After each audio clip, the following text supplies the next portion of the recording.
Welcome to the Y Connect podcast. As the heartbeat of the community, the Y is a connector where people of all ages and walks of life come together to elevate their health, wellness, education, and essential life skills. Hear the stories of impact and join the authentic conversations where together we'll discover the journeys and pathways people take to connect through the Y. Now your hosts, Zarina, Robert, and Allison. Good morning, everyone. Welcome to the Y Connect podcast. My name is Robert Wright. I'm the Wellness Director at the East Lake Family YMCA. Today, I have the honor and privilege of introducing a friend, introducing a Morehouse man, introducing a brother, Dr. Illya Davis.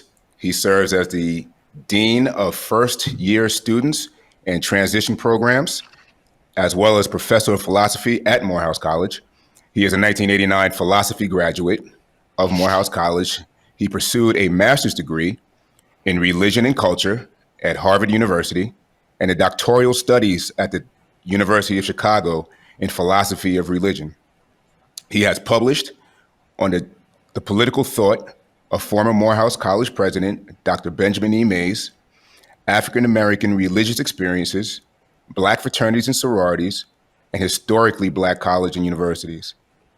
Currently teaches and researches in Africana, philosophy and race, philosophy of language, and philosophy of religion. He is the proud father of two young ladies who currently attend Spelman College, currently a senior, currently is a freshman. And he is a member of the Omega Psi Phi Fraternity Incorporated. Dr. Illya Davis. Welcome. We're so happy to have you here. Thank you very much. Thank you for joining us. That is an illustrious background. And I'm feeling quite inadequate at the moment. I'm a Florida State grad, so I'm just going to say that right off the bat. Don't feel that way, Allison. No. Oh my goodness. What a background it is. Well, thank you for being here. Our CEO actually challenged us when we started this podcast in order to kind of really tease out what we mean by the idea of Y Connect and all the ways in which the Y influences people to make connections. She challenged us to find an individual who could really lay out what is, from a theoretical perspective, what does connection mean and the significance behind it?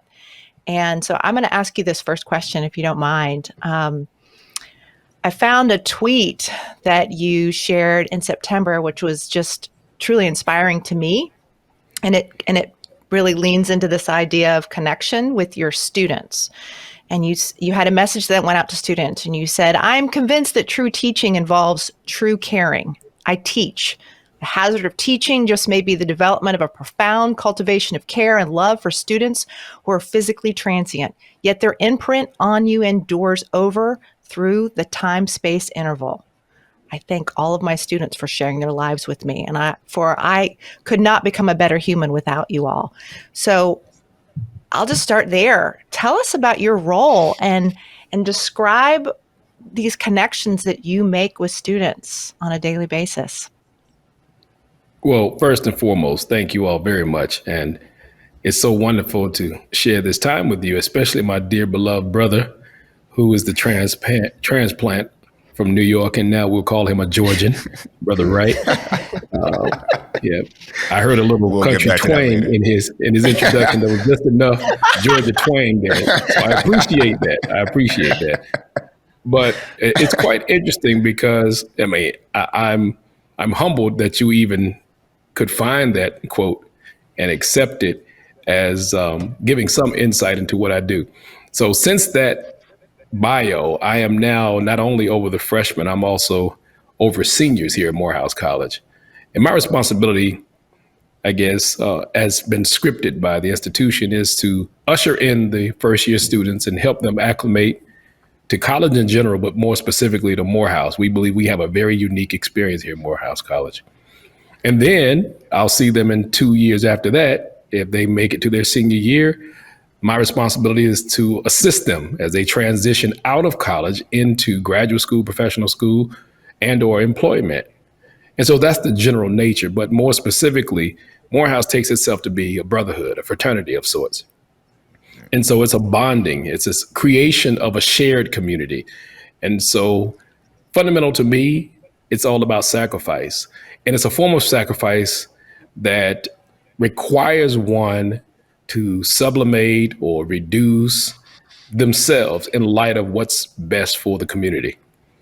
And so it's very difficult. I mean, there's always a double-edged sword when you're trying to handle so many individuals with profound testosterone. And so the way we rear Black boys particularly is high levels of competitiveness. But when they come to Morehouse, we try to at least reduce that and get them to understand that what's most important is the community of brothers, the sharing, and as I said, the sacrifice. So it's very important to get them to understand what's most important about being here is the camaraderie, the fraternal ties, and more importantly, the love and the care that goes into cultivating relationships that produce better human beings over time. Wow. That's quite a formula. Oh, Excellent. Yeah. Absolutely. So thank you again so much for joining us. From your perspective and experience, what are the essential elements people need to create meaningful connections? Well, honesty, and thank you very much, but honesty is extremely important. In philosophy, there's something called self-deception. And the interesting factor about self-deception is under usual circumstances, when you deceive someone, there are two separate beings. But when it's self-deception, you are the deceived and the deceiver. And so what's important is a profound understanding of what it means to be honest with oneself in order to make oneself of use and of value to others. And so I think, and this is my own philosophical bent, is that oftentimes we lie to ourselves and try to force others to fit that reality. And so it's very important that we understand that virtues of care, love, respect, dignity have to be at the forefront of our engagement with others at all times. And that we have to, again, sacrifice our personal desires at times. I'm not saying let the sort of the general group override the values of the individual, but there's a shared relationship. You can call it semiotic or what have you, but we have to understand that we're trying to maximize the humanity of each individual. And so it's important for me sometimes not to get what I want. It may be more important that we celebrate others and allow ourselves to take the back seat periodically. I always used to tell my students, I say, it's interesting at various institutions, the people who call themselves leaders always sit at the front. It seems to make more sense if they sat in the back, at least as a symbolic representation of I'm supporting you. I have your back. I'm here for you. But we always somehow they get to the front. Right. I love that. Thank you. Thank you. I think it's kind of interesting how you infused many of our values that we have here at the YMCA. When you mentioned honesty, when you mentioned respect and responsibility and caring. You mentioned me being a transplant from New York, and I met Illya when I first came down here as a freshman at Morehouse, 18 years old. And, he helped me to acclimate to the new environment that I was in. But conversely, Illya, what are some of the factors that keep people from finding common ground and creating greater social cohesion? Well, that's a Nobel Prize waiting to be won.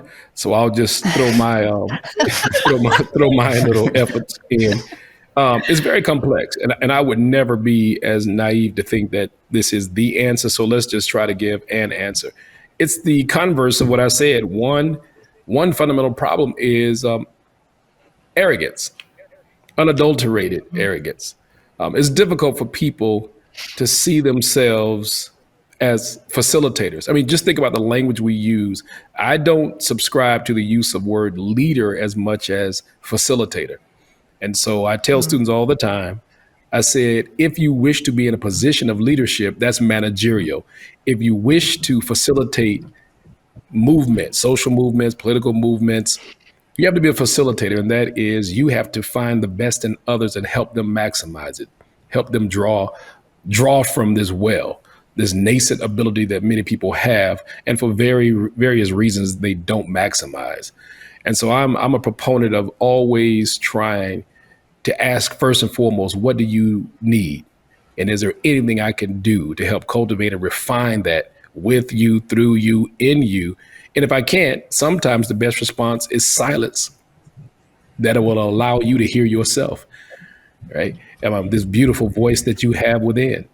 And so I'm always in the position of listening first to get some sense of the context before I start offering assistance, quote unquote assistance. Sometimes it's, it's retrogressive.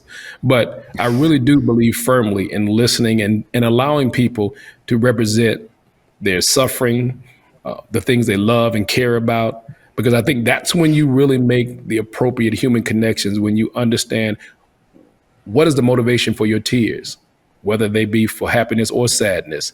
I don't want to assume I know. So that allows for the speaking of the other at all times without abridging that right that they have to represent their reality, and for me to accept their reality without trying to undermine it through mitigating questions of legitimacy. I really love how you elevate the word facilitator over necessarily manager, leader. And so you brought up listening. Some advice that you might give us as new podcast hosts and to our listeners. What could be some ways that people could practice this act of listening? What does that look like to you? How have you used that in your day-to-day? Well, as dear brother Robert knows, I really do like talking. I'm a gregarious person. And so one of the things I've learned, this sounds really weird, and it sounds ancillary, but it does have a place. So for example, as trivial as it may sound, I now drive in the slow lane on the expressway on purpose. Wow. Part of what that does is forces me to take my time and allow others to do what they need to do. And it seems minor, but as we all know, when you're driving behind certain people, it's as if something's pulling from inside of you, go around, move, get out of the way. And so I'm trying to reconstitute myself to be more patient, to allow for others to live in a world where I'm not dictating to them what should and shouldn't be done. So bringing it back, my humble suggestion is always contextualize every individual, yourselves and others with whom you're engaged, because we all have a story. And I know I keep referring to students, but it's very important to realize, I always tell them again, that your story isn't the only one. So be very careful when you assume that there's a certain preeminence to your story. It is legitimate, but always assume someone has another story. And we don't want to engage in this hierarchical structure. We don't want a suffering Olympics. We don't want any of that. We do want space for legitimate concerns to be heard. And so that's very important to contextualize and allow for the complexity of human existence. We don't want perfect to ruin the good in how people live. And so we are very complex individuals. The difficulty is accepting the foibles of others, but just assume it not to be an anomaly to a character. It is fundamental what makes character, that we all have this, this, as I said before, this yin yang, this good, bad, this up, down. It's a duality that we all must celebrate instead of assuming there's some perfect ideal we subscribe to. How did you get there? I mean, I'm just increasingly impressed with everything you're saying. And did you have some aha moments throughout your life that helped you kind of arrive at some of these determinations? That's a wonderful euphemism. Aha.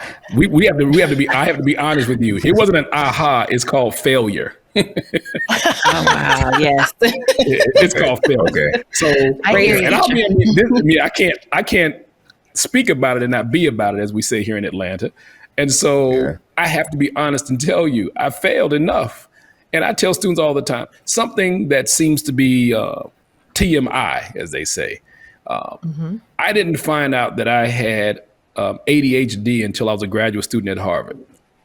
And what I always do is I tell students this, not for, for them to say, poor professor. My point is, that's a part of my story. And the things that I could or couldn't do in light of my, what do you want to call it, difference of learning, is that I had to be honest with myself, and it allows for me to be honest with others to make room for them to be more vulnerable in ways that I needed to have been earlier in my life. And so I created defense mechanisms to avoid this level of honesty. Again, dealing with these Western notions of masculinity that undermine my ability to be a better human versus a better man. I'm more interested in my humanity than I am in masculinity. And so all of those things had to be subverted in order for me to move in a better direction. I mean, I have so far to go now, but I'd rather think to myself that every day I have moved one step closer to being better without ever being perfect. You know, it's always about better, never perfect, always better. And it ebbs and flows. As I said before, I have failed enough for us all to realize, yeah, when I look in the mirror, it's not so pretty. That humility is impressive too. So kudos to you. And failure is a real thing. Yeah, and accepting that's part of the learning. You know, we don't learn if we don't stumble and fail.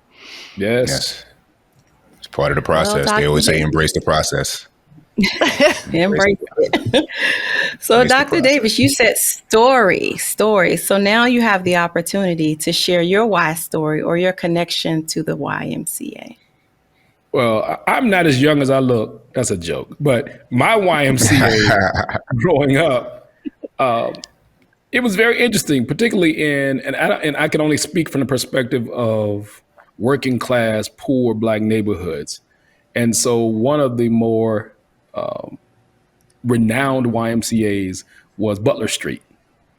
And so it was always an opportunity to go to Butler Street YMCA here in Atlanta growing up, basketball. I never learned to swim. They tried to, but I got out of the water. But it was at least they made the effort, I must say. It's beautiful to see people make the effort. And I used to visit that. And it was a special occasion to visit the Butler Street YMCA, you know, sort of a high moment when I was allowed because, you know, parents drive you there and you go in. I think I did a karate class there too. I just remembered that. So it facilitated a lot of growth and community relationships. But the interesting story is years later, after I was graduated from Morehouse and I was about to go to graduate school, and I needed a little bit of money, I began working for the YMCA Health Club on Peachtree Street, which was the new Butler Street, without the name, that is. It was a new location. And so it facilitated primarily workouts for executives in the building, right there on Peachtree Street across from the Hyatt Regency downtown Atlanta. And I worked in there. It was quite interesting because it wasn't my YMCA. This was, I guess they were maybe experimenting with a new idea. Quite interesting because, again, these were executives who would come down between lunch right after they got off work, maybe at 5, and worked out. So it was something of an eye-opening experience for me to go from this facility that I admired because of all of its resources to facilitating the stress relief of executives. So, yeah, that's my story. Very interesting experience. Yeah, well, we would love to have you back at the Y. We have 19 facilities. In fact, we have a Y in the Morehouse School of Medicine. I've seen a health center that we opened about a year ago. It is very nice, and our students are using it. We love that, and that partnership's been excellent. Well, Robert or Zarina, do you guys have any other thoughts or questions you'd like to ask Dr. Davis around the ideas of connection? And you've really brought some thought-provoking elements for us to consider and to heed in this experience. Absolutely. Me having a high school male and preparing him for college, I wonder, do you connect with students outside of the college to kind of mentor them in their transition? Yes, I do. I have opportunity, and I think it's probably one of the most sacred experiences that I have to periodically speak at schools. Most recently, I did a program at Westlake High School where they try to introduce the students to just the notion of college. And so that is a high sacred moment for me, because I have to tell them I didn't have that experience. I knew little to nothing about college.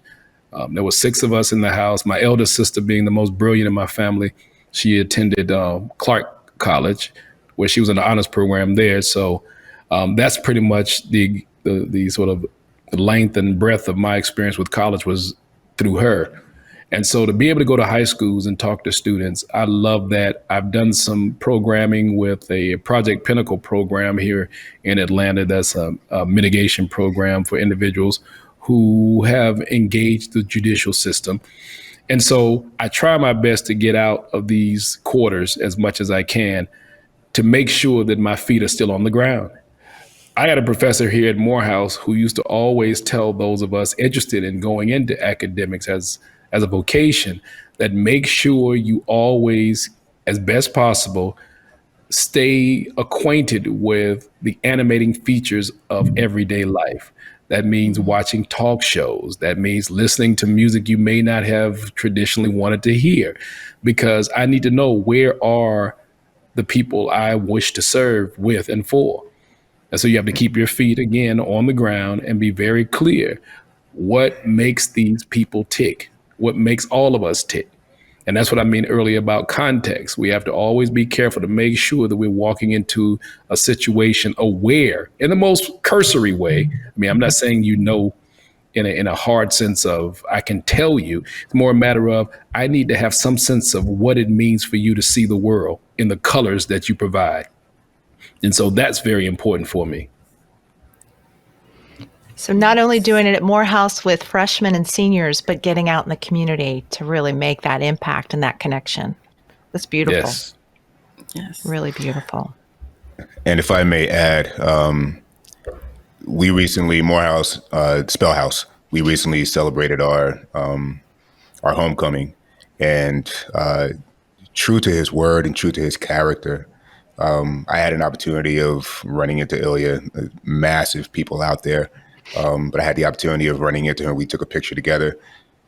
But his connection to the students literally felt like the same connection that I had with him my freshman year. I shared the story, Illya, I shared the story with them about we singing in the Glee Club. And so having the opportunity of traveling with you for 2 years and seeing your professionalism while you were still in school, and how you carried yourself and how you carried the Morehouse stamp on your back.